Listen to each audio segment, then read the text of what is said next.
CG ceiling on agricultural holding act 1960। ठीक है, अब ये जो एक्ट है वो 15 नवंबर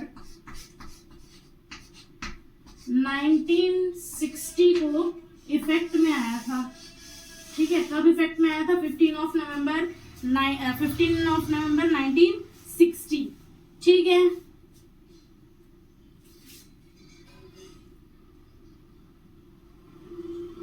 अब इस एक्ट के चैप्टर्स की अगर बात करें तो ये कितने भागों में बटेगा? 1 2 3 4 5 6 6 भी है ना। ठीक है, chapter number 1, chapter number 2, chapter number 3, chapter number 4, chapter number 5, chapter number 6, chapter number 6A और चैप्टर नंबर 7। ठीक है, तो सबसे पहला चैप्टर बात करता है प्रीलिमिनरी। ठीक है, इसमें ये है सेक्शन 1 से लेकर के 2 तक। पहला शॉर्ट टाइटल एक्सटेंट वगैरह बताता है, फिर उसके बाद दूसरा है जो डेफिनेशन के बारे में बात करता है। दूसरे चैप्टर की बात करें तो ये इंपॉर्टेंट है, exemption and restriction on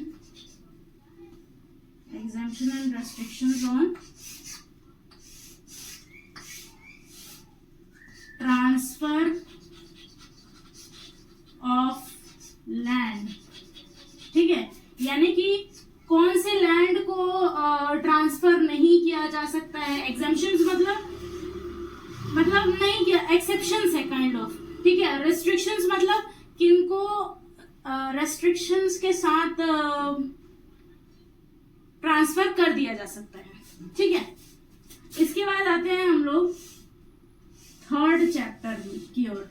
third chapter इसके बारे में बात करता है fixation of ceiling area. Fixation of ceiling area.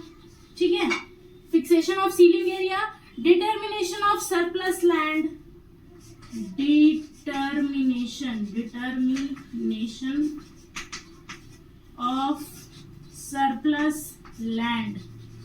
ठीक है, डिटर्मिनेशन भी करेंगे और एक्विजिशन भी यही करेंगे। एक्विजिशन। ठीक है, उसके बाद फोर्थ चैप्टर की ओर आते हैं। फोर्थ चैप्टर बात करता है payment of compensation. Payment of compensation. ठीक है, चैप्टर नंबर 5 बात करता है encumbrance of surplus land. Encumbrance of surplus land. ठीक है, इसके बाद चैप्टर 6 बात करता है disposal of surplus land. Disposal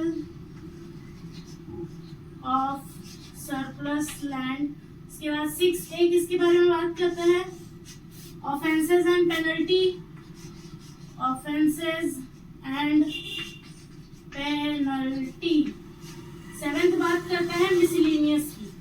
7th बात करता है मिसलेनियस की। देखो, सबसे पहला चैप्टर प्रिलिमिनरी, दूसरा है exemption and restrictions on transfer of land. ये डील करता है सेक्शन 3 से लेकर के 3, 4, 5 हाँ 3 से लेकर के 5 तक रेस्ट्रिक्शन और एग्जेम्पशन एंड रेस्ट्रिक्शंस दिया हुआ है। Fixation of ceiling act, determination of surplus land and acquisition thereof. ये कहाँ से कहाँ तक दिया हुआ है? सेक्शन 6 से लेकर के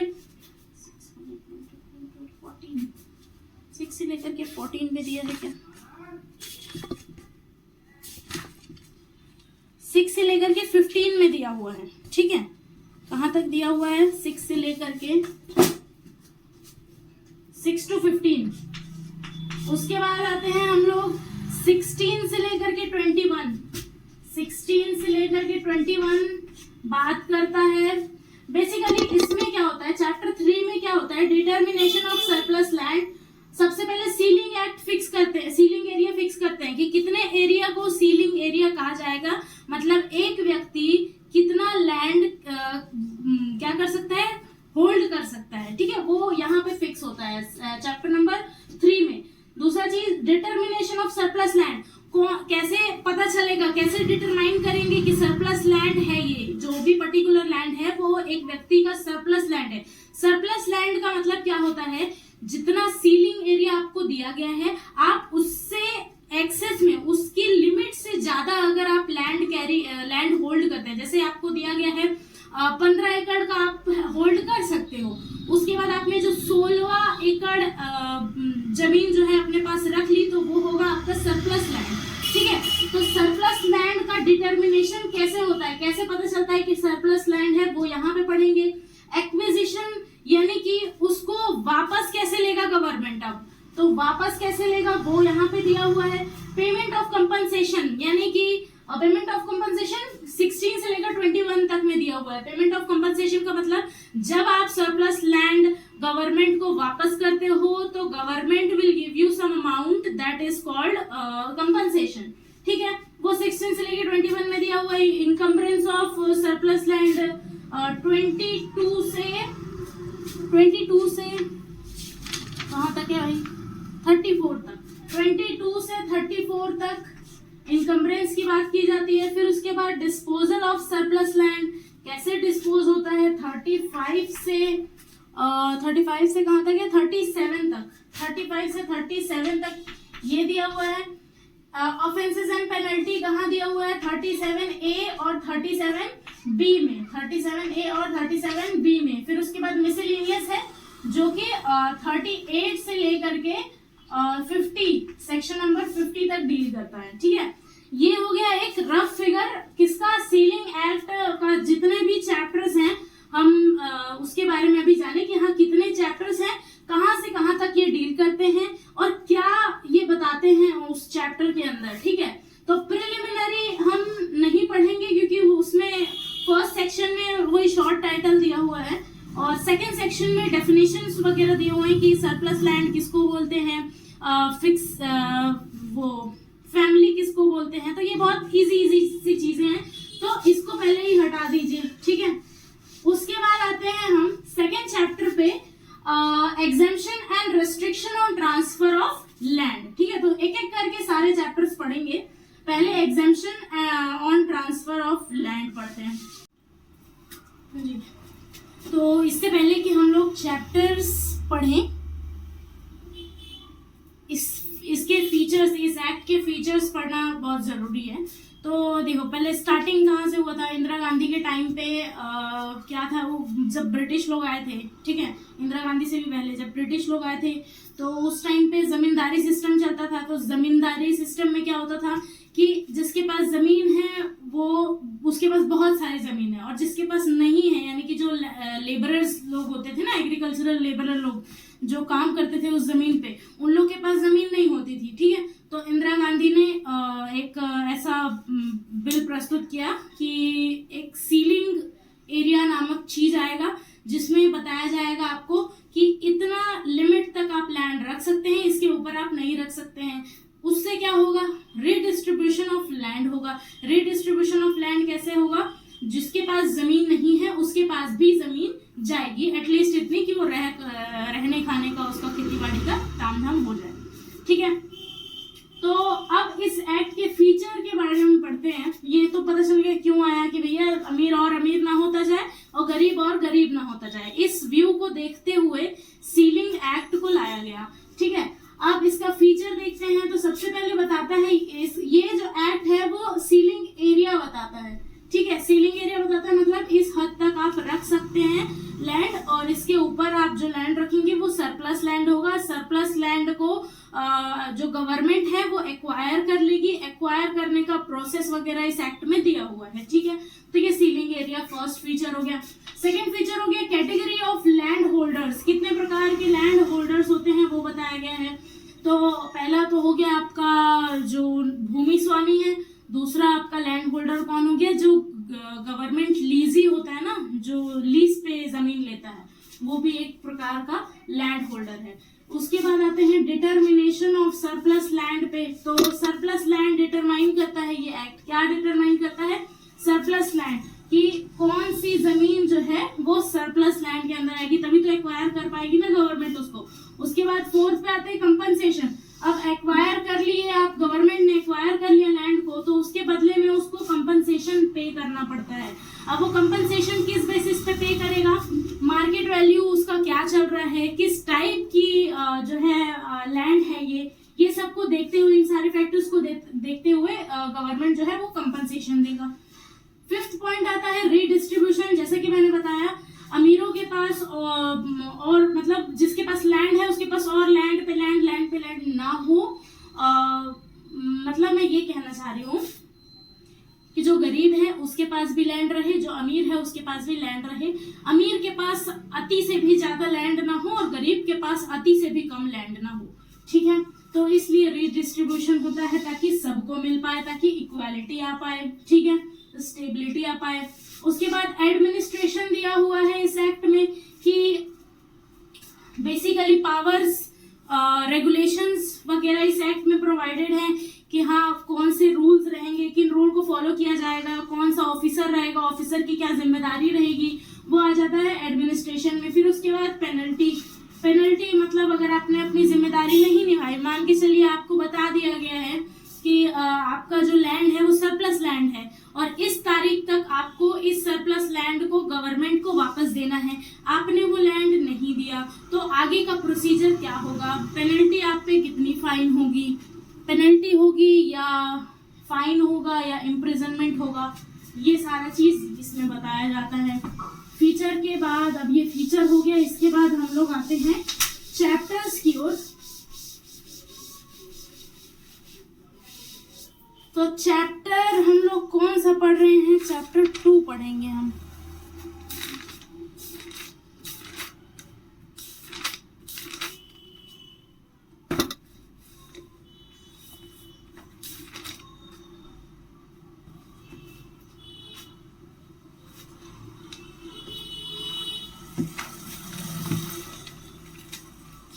सबसे पहले देखते हैं कि सीलिंग एरिया क्या होता है, ठीक है, तब चैप्टर 2 को पढ़ने का मजा आएगा। चैप्टर 2 क्या है? Exemption and restriction on transfer of land, ठीक है। तो सीलिंग एरिया किसको बोला जाता है, पहले इसको क्लियर कर लेते हैं। सीलिंग एरिया देखो भैया, इसके लिए ना एक छोटा सा चार्ट बना लेते हैं। सबसे पहले आएगा where holder is not a member of family, ठीक है, first. Second, where holder is a member of family of less than or 5 members, ठीक है। और where holder is a member of family of more than 5 members, ठीक है।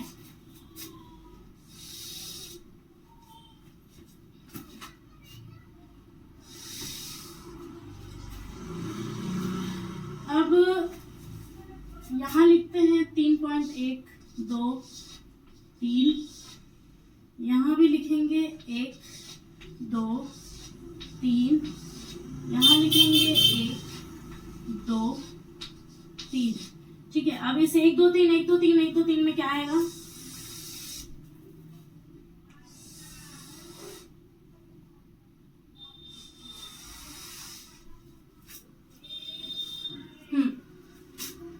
सबसे पहले आएगा where the land is capable of yielding 2 crops, ठीक है, 2 क्रॉप उगाने की क्षमता रखने वाली लैंड।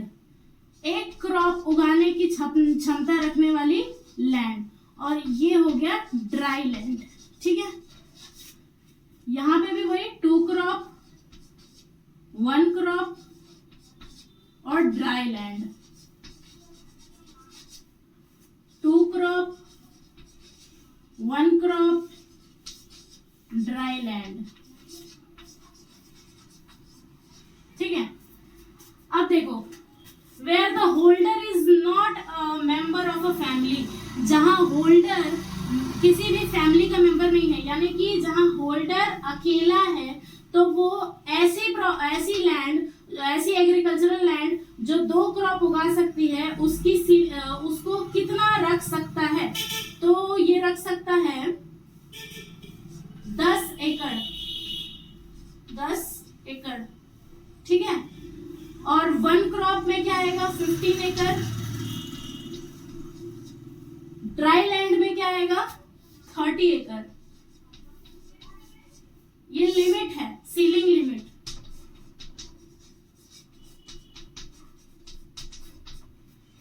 ठीक, वैसे ही where the holder is a member of family up to 5 members, ऐसी फैमिली का मेंबर है जहां जो फैमिली है वो 5 लोगों की फैमिली है, तो यहाँ पे 2 क्रॉप की लिमिट क्या होगी?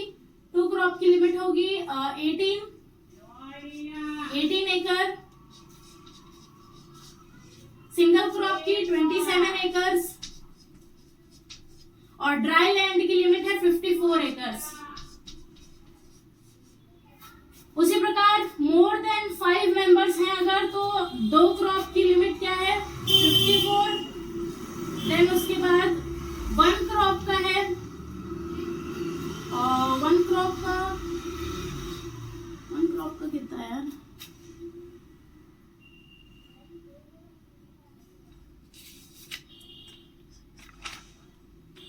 ओके 36 है, सॉरी माय फॉल्ट। 36, 54 और 108।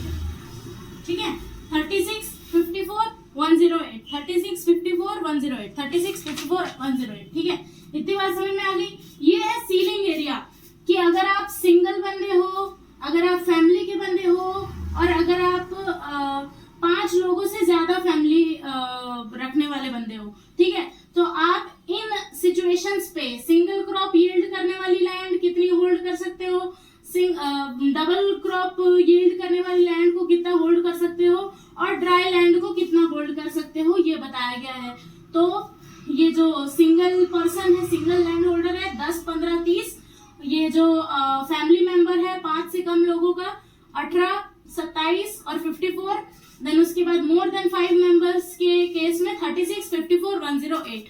ठीक है, इतनी बात समझ में आई?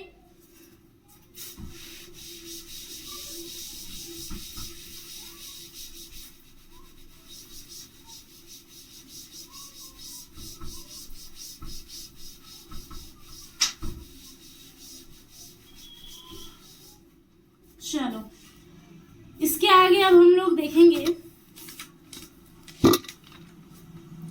एग्जेम्पशंस क्या दिए हुए हैं।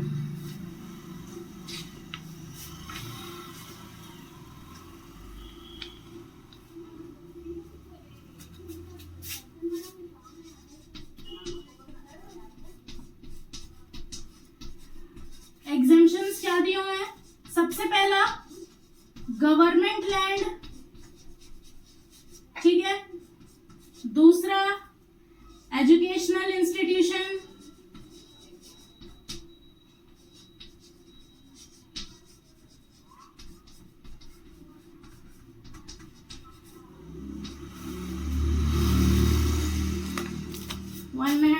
मेरा चॉक खत्म हो गया है। Let me have some chalk in my जिंदगी।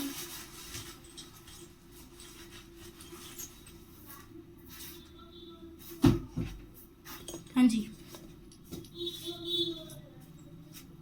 एजुकेशनल इंस्टीट्यूशन के बाद आता है आपका इंडस्ट्रीज। ठीक है, उसके बाद आता है गवर्नमेंट लैंड हो गया, एजुकेशनल इंस्टीट्यूशन हो गया, इंडस्ट्रीज हो गया, प्लांटेशन हो गया,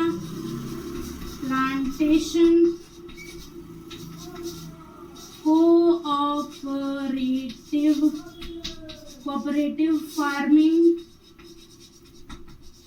सोसाइटी, ठीक है, और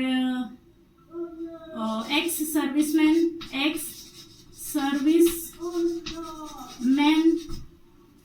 ठीक है, ये एक्स सर्विसमैन, ठीक है। उसके बाद क्या आता है, रिसर्च एंड डेवलपमेंट,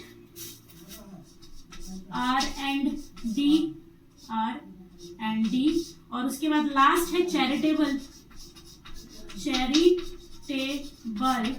ट्रस्ट। ये सारे एग्जेम्पशंस है, मतलब ये गवर्नमेंट लैंड पे लागू नहीं होता है ये रूल। वो जो मैंने अभी सीलिंग एरिया वाला लिमिटेशंस बताया था, गवर्नमेंट लैंड पे लागू नहीं होता है, एजुकेशनल इंस्टीट्यूशन पे लागू नहीं होता है, इंडस्ट्रीज पे लागू नहीं होता है, प्लांटेशन पे लागू नहीं होता है, कोऑपरेटिव फार्मिंग सोसाइटी पे लागू नहीं होता है, एक्स सर्विसमैन पे लागू नहीं होता है, रिसर्च एंड डेवलपमेंट के लिए जो भी लैंड लिया गया है उस पे लागू नहीं होता है, और चैरिटेबल ट्रस्ट पे लागू नहीं होता है। ये है एग्जेम्पशंस। और अभी आप सब्जी लीजिए, मैं इसको मिटाती हूँ।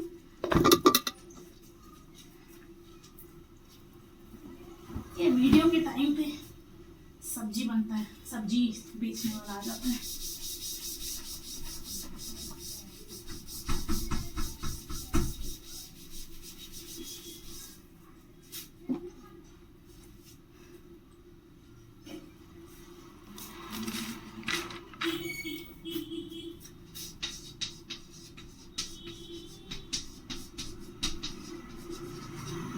अब बात करेंगे हम लोग रेस्ट्रिक्शंस की।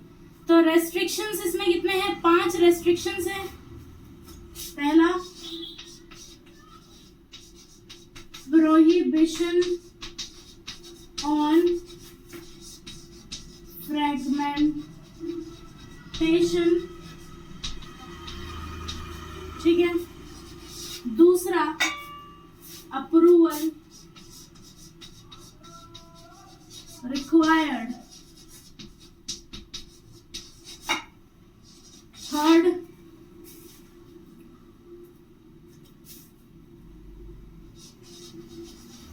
prohibition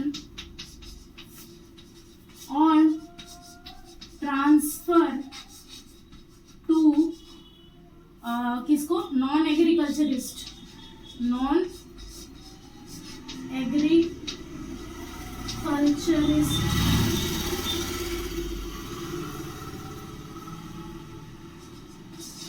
prohibition on transfer to corporation, और prohibition on transfer to non-tribal, from tribal to non-tribal, from tribal to non tribal person, ठीक है। उसके बाद बेनामी ट्रांजैक्शन,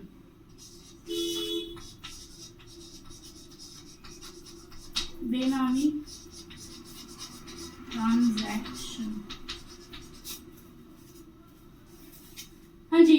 तो रेस्ट्रिक्शंस आपके ये हैं कि फ्रेगमेंटेशन पे प्रोहिबिशन है, जो छितर बितर हो जाती है ना, जमीनें फैल जाती है, जमीनों को ऐसे अलग अलग छोटे टुकड़े में बांट देते हैं, तो वो प्रोहिबिटेड है यहाँ पे, ठीक है। और उसके बाद अप्रूवल रिक्वायर्ड, किसका अप्रूवल, कलेक्टर का अप्रूवल, कलेक्टर का अप्रूवल है। कलेक्टर का अप्रूवल मतलब जब भी जिस भी व्यक्ति को अपनी जमीन बेचनी होगी तो उसे अप्रूवल की आवश्यकता पड़ेगी, और वो अप्रूवल देने का अधिकार किसको है, कलेक्टर को है। कलेक्टर चाहे तो मना कर सकता है उस ट्रांसफर को, या हाँ भी बोल सकता है उस ट्रांसफर को, ये उसके डिस्क्रिप्शन पे डिपेंड करता है।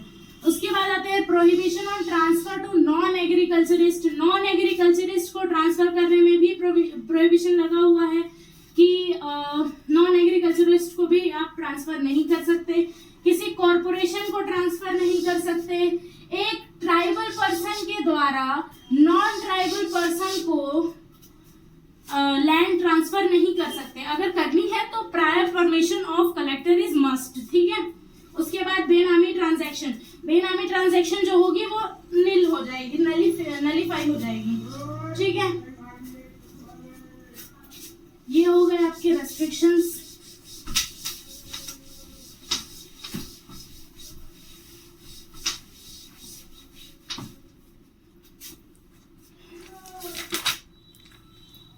उसके बाद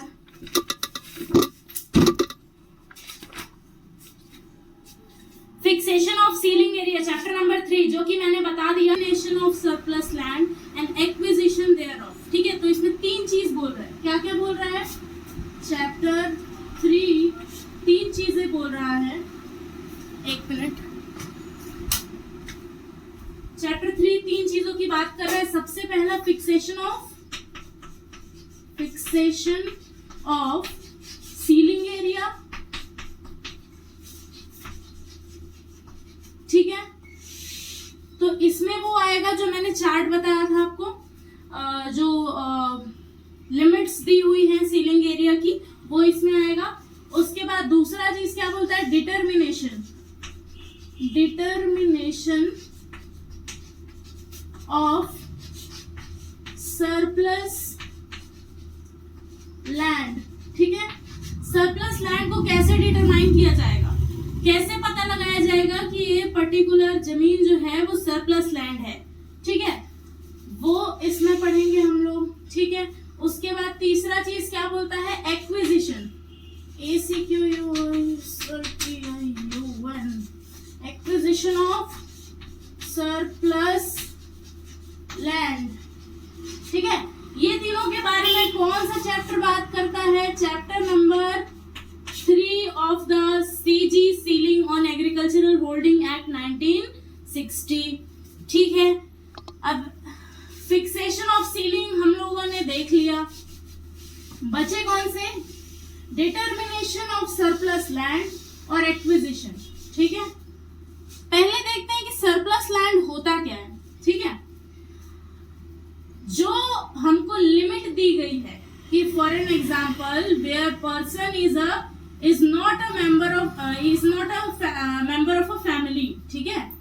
जब कोई व्यक्ति सिंगल है तो 2 क्रॉप यील्डिंग कैपेसिटी जो लैंड रखता है उसकी लिमिट है 10 एकर्स, ठीक है। जब 1 क्रॉप वाली लैंड है तो 15 एकर्स, और उसके बाद ड्राई लैंड है तो 30 एकर्स, ठीक है। ये हमको लिमिट दे दी गई है।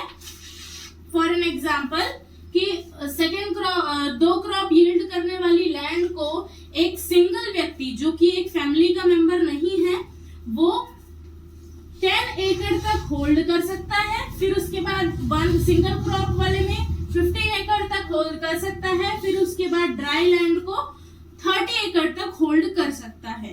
अब इसके ऊपर जो भी लैंड होल्डिंग होगी, यानी कि अगर इस बंदे ने crop land capable of yielding 2 crops को 11 एकड़ होल्ड कर लिया, तो वो जो 11th एकड़ ऑफ द लैंड है that will be the surplus land of that particular बंदा, ठीक है, दैट पर्टिकुलर लैंड होल्डर, ठीक है।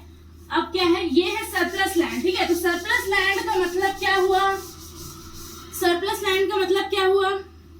Surplus land is the portion of an agricultural land owned by an individual or a member or a family. और ये गिर गया।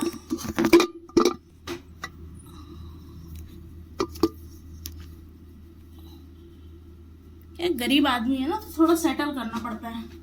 क्या है, ये ट्राइपॉड वगैरह है नहीं ना अपने पास। कहाँ पे हैं हम लोग? हाँ, तो सरप्लस लैंड क्या होता है? Surplus land is the portion of an agricultural land owned by an individual or a family that exceed the maximum ceiling limit according to prescribed by that act. कौन सा act? CG ceiling and agricultural holding. ठीक है, ये है surplus land का definition. अब surplus land को determine कैसे किया जाता है, कैसे पता लगता है कि कोई भी लैंड सरप्लस लैंड है? तो डिटरमिनेशन कैसे होता है? कुछ प्रोसेस दिए हुए हैं इसमें। सबसे पहला प्रोसेस है असेसमेंट। सबसे पहला प्रोसेस क्या है? असेसमेंट। दूसरा प्रोसेस है कैटेगराइजेशन।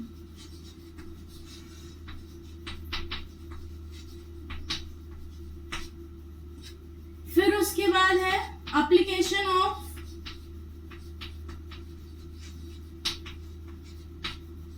Ceiling area.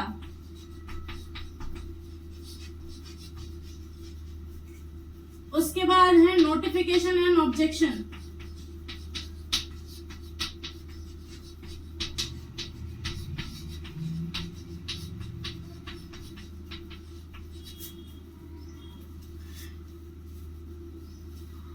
असेसमेंट का मतलब क्या होता है? जो हर 30 साल में एक बार असेसमेंट होता है ना, कि कौन सी लैंड कम हो गई, कौन सी लैंड बढ़ गई, कौन सी लैंड को किसने खरीद लिया, मतलब जो रिकॉर्ड अपडेशन होता है कि असेसमेंट क्यों होता है। जैसे मान के चलिए किसी ने डाइवर्जन कर लिया, ठीक है, एक एग्रीकल्चरल लैंड को नॉन एग्रीकल्चरल लैंड में डाइवर्ट कर लिया, तो एग्रीकल्चरल लैंड का रेंट अलग है, नॉन एग्रीकल्चरल लैंड का रेंट अलग है।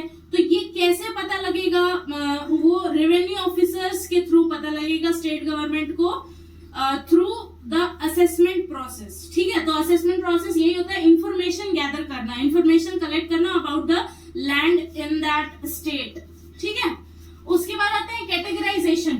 अब कैटेगराइजेशन का मतलब क्या होता है कि अब आपने क्या कर लिया, सारे लैंड के बारे में इंफॉर्मेशन ले लिया। ठीक है, जितनी सीलिंग लिमिट के अंदर है उसको आपने एक जगह रखा, और दूसरा है सरप्लस लैंड, जितना भी सरप्लस लैंड है उसको आपने एक जगह रिकॉर्ड कर लिया।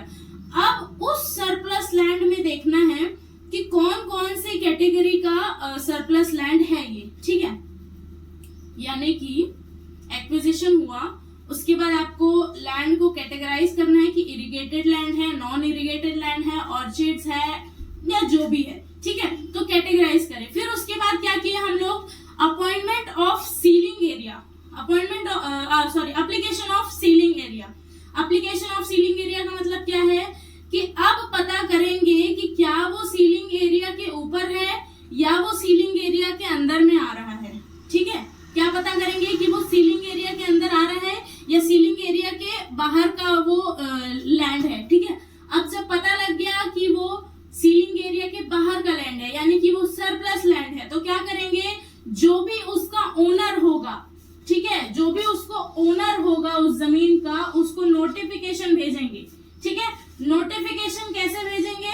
जैसे भी भेजें, मतलब बेसिकली ज्यादातर ये लेटर के फॉर्म में होता है, तो नोटिफिकेशन भेज दिए। ठीक है, अब नोटिफिकेशन में क्या भेजेंगे कि भैया तुम्हारा जो लैंड है वो सरप्लस लैंड पाया गया है। अब तुमको तारीख दी जाती है कि इस तारीख तक आ करके सरप्लस लैंड खुद ही गवर्नमेंट को जमा कर दो। ठीक है, अब जब ये जमा नहीं करेगा तो क्या होगा? फिर पहले तो इसको मौका दिया जाएगा, पहले नोटिफिकेशन भेजे, ऑब्जेक्शन के लिए उसको मौका दिया गया कि हाँ भैया तुम क्यों सरप्लस लैंड रखे हो, तुम्हारे साइड से कोई अगर पॉइंट है तो बताओ, अगर वैलिड पॉइंट लगेगा तो ठीक है, वैलिड नहीं रहेगा तो तुम्हारा ये जो है छीन लिया जाएगा। ठीक है, तो ये हो गया अपना डिटर्मिनेशन ऑफ सरप्लस लैंड। ऐसे पता चलता है कि ये हमारा सरप्लस लैंड है। कैसे पता चलता है? असेसमेंट किया जाता है, फिर उसके बाद लैंड को कैटेगरी में डाला जाता है, फिर उसके बाद एप्लीकेशन किया जाता है किसका? सीलिंग एरिया का। तब पता चलता है कि वो सरप्लस लैंड है या नहीं है। उसके बाद अगर सरप्लस लैंड पाया जाता है तो नोटिफिकेशन जारी कर दिया जाता है किसको? लैंड ओनर को। किसको? लैंड ओनर को। और उसको मौका दिया जाता है किस चीज का? ऑब्जेक्शन का। ठीक है, डिटरमाइन कर लिए। अब क्या करेंगे? जब हमको पता चल गया है कि एक जो लैंड है वो सरप्लस लैंड है। डिटर्मिनेशन का मतलब पता लगाना, ठीक है। तो पता लगा लिए कि ये लैंड जो है वो सरप्लस लैंड है। अब क्या करेंगे, एक्विजिशन करेंगे। एक्विजिशन का मतलब क्या होता है कि गवर्नमेंट के द्वारा उस चीज को एक्वायर कर लेना, उस चीज को वापस ले लेना, ठीक है। तो एक्विजिशन,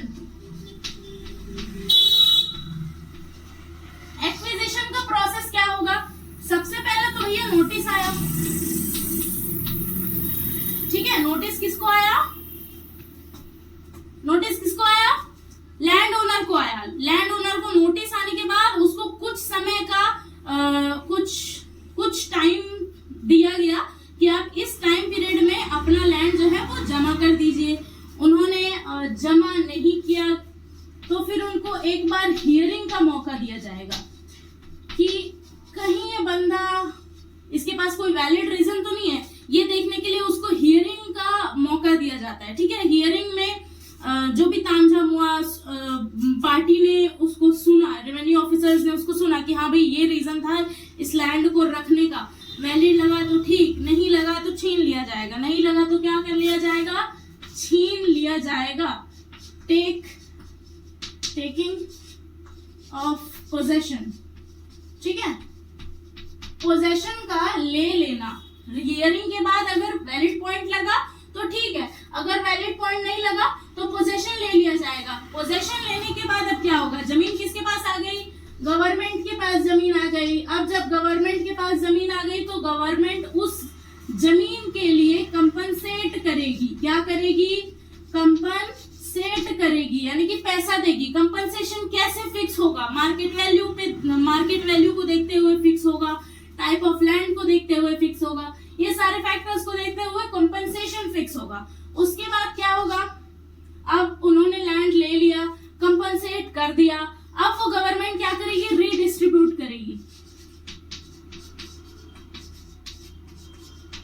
रीडिस्ट्रीब्यूशन ऑफ लैंड मतलब लैंडलेस लोगों को ये चीज को बांटा जाएगा, जिनके पास जमीन नहीं है या जो लोगों को इसकी जरूरत है। अब किन लोगों को इसकी जरूरत है ये हम कहाँ देखेंगे, डिस्पोजल ऑफ सरप्लस लैंड, जो कि चैप्टर नंबर कितने में आता है, लेट मी चेक इट, तो 6 में आता है, चैप्टर नंबर 6 में आता है डिस्पोजल ऑफ सरप्लस लैंड। तो उसमें पढ़ेंगे कि किनको दिया जाता है ये जो जमीन एक्वायर किया जाता है, ठीक है। रीडिस्ट्रीब्यूशन के बाद अब क्या होगा कि देखो, जो जमीन है पहले मेरे नाम पे थी, ठीक है, पहले मेरे नाम पे थी, अब इसके बाद आपके नाम पे हो गई, ठीक है। तो अब जब चेंजेस हो रहे हैं तो क्या होगा, रिकॉर्ड अपडेट होगा, रिकॉर्ड अपडेट होगा, रिकॉर्ड अपडेशन होगा कि भैया पहले जमीन इसकी थी, फिर उसके बाद गवर्नमेंट ने इसको छीन लिया और उसके बाद इन्होंने फलाना व्यक्ति को ये जो पर्टिकुलर लैंड है वो दे दिया, ठीक है। इतनी बात समझ में आई। इसके बाद हम लोग आगे देखते हैं,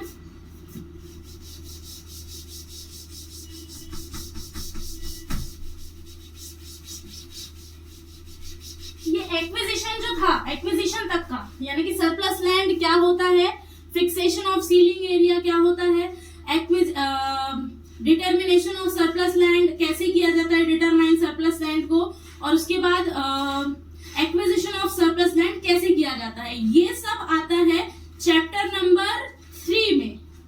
हाँ, फ्रॉम सेक्शन कौन से सेक्शन है, फ्रॉम सेक्शन 6 से लेकर के 15 तक, 6 से लेकर के 15 तक ये सब के बारे में बात करता है, ठीक है। फिर उसके बाद आते हैं हम लोग इसी टॉपिक के साथ, सरप्लस लैंड वाली टॉपिक के साथ डिस्पोजल ऑफ सरप्लस, यानी कि चैप्टर 6 भी पढ़ेंगे। अब ये क्या हो गया, चैप्टर 6। चैप्टर 6 में क्या पढ़ेंगे हम लोग, डिस्पोजल ऑफ सरप्लस लैंड। तो सरप्लस लैंड कैसे डिस्पोज ऑफ होगा, किनको दिया जाएगा ये लैंड, किसको रीडिस्ट्रीब्यूट किया जाएगा, जिनको जरूरत होगी। किसको जरूरत है, सबसे पहला agricultural labourer,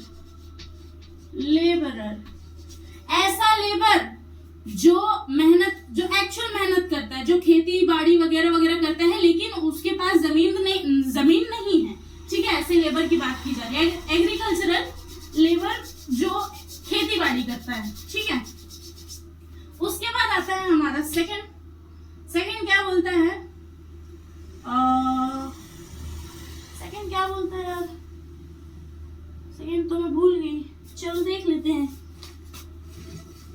joint farming society, हाँ joint farming society, JOINT farming society. अब ये जो जॉइंट फार्मिंग सोसाइटी है, ये एक ऐसी सोसाइटी है जिनमें ऐसे मेंबर्स होते हैं, कैसे मेंबर्स होते हैं, जो लैंडलेस होते हैं, जो मैनुअल लेबर का काम करते हैं। ठीक है, मतलब वही है कि उनके पास जमीन नहीं है और वो इसी चक्कर में लेबर का काम करते हैं। ऐसे लोगों को जमीन दे दी जाएगी। ठीक है, दूसरा बोलता है बेटर फार्मिंग सोसाइटी।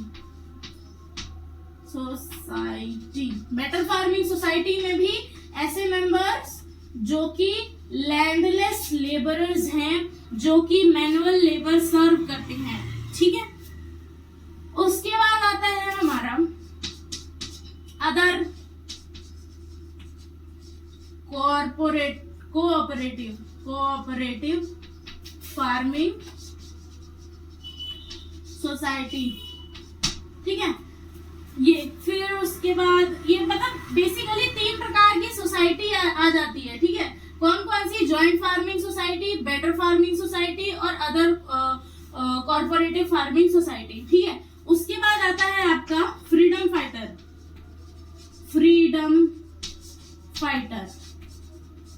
कौन से फ्रीडम फाइटर्स? कौन से क्या फ्रीडम फाइटर्स? जब आजादी के टाइम वाले जो भी बंदे थे जिन्होंने फ्रीडम के टाइम पे अपना बलिदान दिया था। किस प्रकार से बलिदान दिया था? या तो उनको कैपिटल पनिशमेंट मिल गई थी, या तो उनको 6 महीने से ज्यादा की इम्प्रिजनमेंट मिल गई थी, या तो उनको लाठी चार्ज में ऐसा इनकैपेसिटेट कर दिया गया कि वो लोग कुछ भी काम खुद के दम पे नहीं कर सकते। बेसिकली उन लोगों को विकलांग बना दिया गया। ठीक है, उसके बाद आते हैं ऐसे फ्रीडम फाइटर्स जो कि जॉबलेस हो चुके हैं, मतलब लॉस ऑफ, जिन्होंने अपना जमीन खो दिया, जिन्होंने अपना एम्प्लॉयमेंट खो दिया। ऐसे सारे फ्रीडम फाइटर्स किसके अंदर आ जाते हैं? इसके अंदर आ जाते हैं। ठीक है, उसके बाद और किसको डिस्पोज करते हैं? डिस्प्लेस्ड टीनेंट। ऐसा टीनेंट जिसको उसकी जगह से निकाल दिया, निष्कासित कर दिया गया, उसको दे देंगे भैया।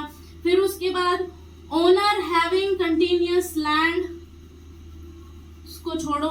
वन हैविंग लैंडलेस, क्या having landless than land, okay. One having land holder having land less than ceiling limit, जिसके पास सीलिंग लिमिट से कम लैंड है।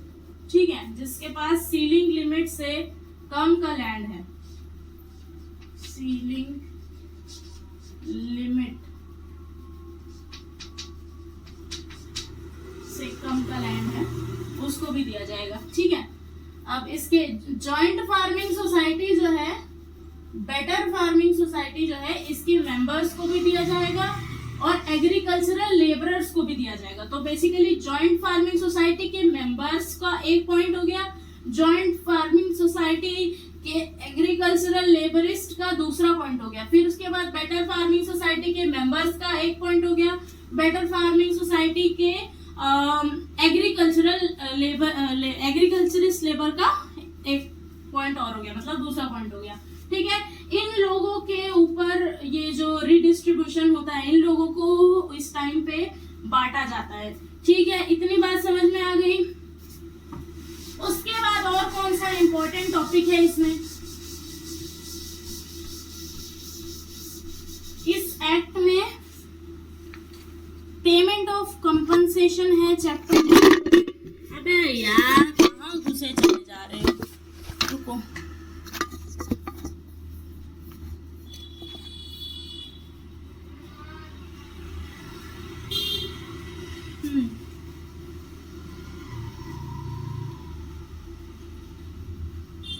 एक्विजिशन हो गया, डिस्पोजल हो गया।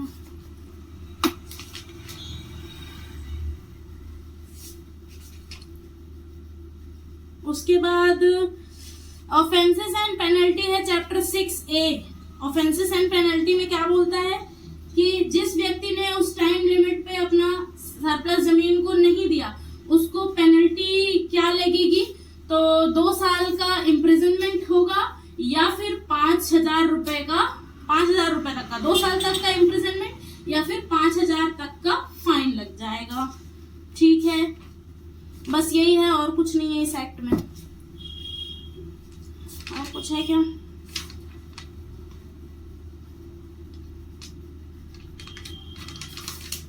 नहीं है जी।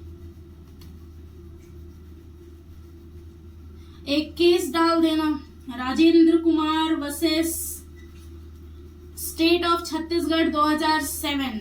ठीक है, उसमें क्या कहा गया था कि जो भी व्यक्ति अपनी जमीन को बेचना चाहता है वो प्रायर परमिशन ऑफ कलेक्टर लेकर ही बेचेगा।